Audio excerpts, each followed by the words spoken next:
در ظاهر یه پزشک مهربون و مورد اعتماد بود. اما هیچ کس نمیدونست که دکتر شپمن در واقع یکی از مرگبارترین قاتل‌های تاریخ بود. بین سالهای 1975 تا 1998 اون بیش از 250 بیمارش رو با تزریق مورفین کشت. بیشترشون سالمندان بودن. جالب اینجاست که خانواده ها حتی بهش اعتماد داشتن و فکر می‌کردن مرگ عزیزانشون طبیعی بوده تا وقتی که یه جسد پیدا شد که تازه از مطب اون بیرون اومده بود و پلیس بالاخره راز سالها قتل رو فهمید. شپمن در زندان خودکشی کرد، ولی دفترچه‌ای ازش پیدا شد که داخلش نوشته بود من فقط بهشون کمک کردم زودتر به آرامش برسن.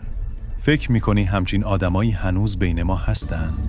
اگه از این پرونده خوشت اومد، لایک کن تا یکی از تاریک ترین قاتل‌های بعدی رو برات بیارم.